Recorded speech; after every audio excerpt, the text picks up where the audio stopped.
Siapa yang ingin punya banyak uang dalam waktu singkat tanpa perlu kerja keras? Pasti banyak yang mau dong ya. Di tengah banyaknya pemberitaan kasus investasi bodong, tetap saja masih banyak yang kejeblos. Hanya karena mendengar iming-iming bunga yang tinggi, meski skema investasinya kurang masuk di akal. Mungkin itu sebabnya masih saja ada yang menjadi korban penipuan dari dukun gadungan dengan modus mampu menggandakan uang secara mistis. Iming-iming punya uang banyak dalam waktu singkat memang menggiurkan, hingga membuat orang jadi gelap mata. Salah satu jalan yang kerap ditempuh sebagian orang untuk bisa cepat kaya adalah dengan menjadi pejabat. Di video kali ini, saya akan membahas jurus dari para oknum wakil rakyat agar bisa sukses meraup banyak uang dalam waktu singkat. Yuk kita mulai. Baru-baru ini 10 orang anggota DPRD dari Muara Enim ditangkap KPK karena diduga menerima suap sebesar 5,6 miliar untuk keperluan pemilihan umum legislatif dalam kasus dugaan korupsi berupa penerimaan hadiah atau janji dalam pengadaan barang dan jasa serta pengesahan APBD Muara Enim di tahun 2019 yang lalu. Sebelumnya, KPK lebih dulu memproses hukum Bupati, Wakil Bupati, Kepala Bidang Pembangunan Jalan dan PPK Dinas PUPR, pihak swasta dan bahkan juga Ketua DPRD Kabupaten Muara Enim. Masuk semua. Jadi dalam kasus korupsi ini diduga ada kerjasama cantik berupa penyertaan tindak pidana antar kepala daerah, kepala dinas, pimpinan DPRD, dan pihak swasta yang membagikan komitmen fee. Kasus korupsi massal yang melibatkan eksekutif legislatif sudah cukup sering terungkap sebenarnya. Mungkin masih segar di dalam ingatan kita ketika pemerintahan Kota Malang hampir lumpuh gara-gara wali kota, ketua DPRD, dan juga 41 orang anggota DPRD-nya diciduk KPK dalam kasus suap pengesahan RAPBD tahun 2018 yang lalu. Begitu pula dugaan kasus ketok palu pengesahan RAPBD yang terjadi di Jambi dan juga di Sumatera Utara.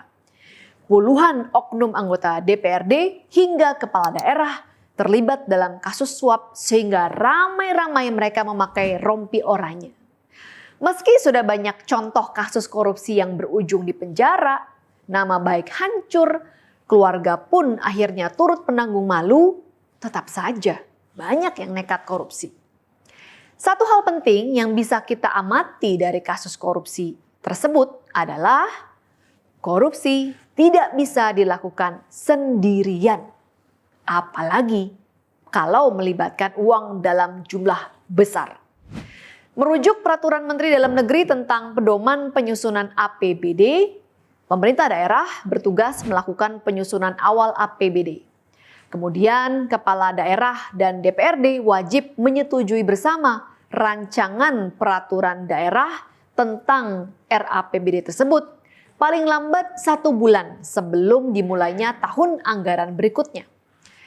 Nah, karena persetujuan Raperda APBD ini harus melibatkan kepala daerah dan DPRD, disinilah diduga celah take and give kerap terjadi. Setidaknya ada 2 skenario yang mungkin dilakukan. Pertama, uang ketok palu. Agar Raperda APBD disetujui dan disahkan dengan mulus, oknum anggota DPRD akan meminta sejumlah uang. Untuk per orang oknum anggota dewan nilainya bisa mencapai ratusan juta hingga miliaran rupiah. Tidak hanya pengesahan APBD yang ada label harganya, jadi atau tidaknya interpelasi juga disinyalir bisa diselesaikan dengan uang. Ini pernah terjadi saat mantan Gubernur Sumatera Utara Gatot Pujo Nugroho yang terbukti memberikan suap kepada 14 ex anggota DPRD Sumut agar rencana interpelasi terhadap dirinya tidak jadi diajukan. Dalam skenario yang kedua, oknum anggota DPRD akan menyelipkan proyek titipan saat Raperda APBD disusun. Untuk skenario yang ini kembali dibutuhkan suatu kerjasama yang cantik dari 3 pihak, eksekutif, legislatif, dan swasta.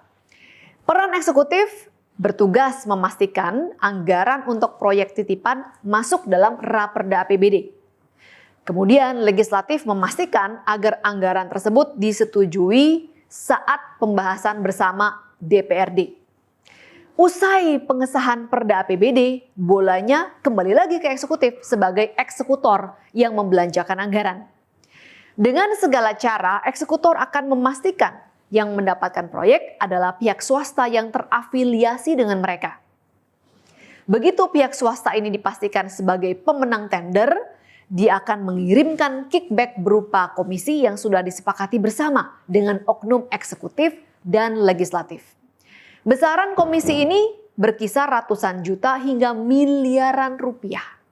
Tidak heran ya, banyak oknum pejabat yang tergiur untuk korupsi. Jadi jelas, korupsi membutuhkan kerjasama.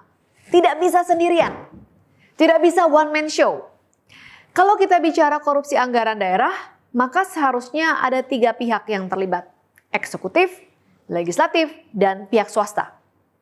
Semangat mencari uang yang tidak halal ini hebatnya bisa menjembatani perbedaan perjuangan ideologis dan warna partai. Kasus-kasus korupsi yang terungkap menunjukkan keterlibatan para aktor lintas partai yang bahkan tidak ragu untuk saling melindungi. Coba mulai dari saat ini, perhatikan hubungan antara kepala daerah dan DPRD di kabupaten, kota, atau provinsi tempat kamu berada. Jika terlihat sangat harmonis, hingga DPRD nampak kehilangan daya kritis dan fungsi pengawasannya, maka bisa jadi ini merupakan salah satu indikator sudah ada celah take and give di antara mereka. Mau kaya? Boleh saja. Tapi jangan sampai gelap mata dan menjadi maling uang rakyat. Saya Grace Natali, kita berjumpa lagi dalam episode selanjutnya di Sis Grace on Mic.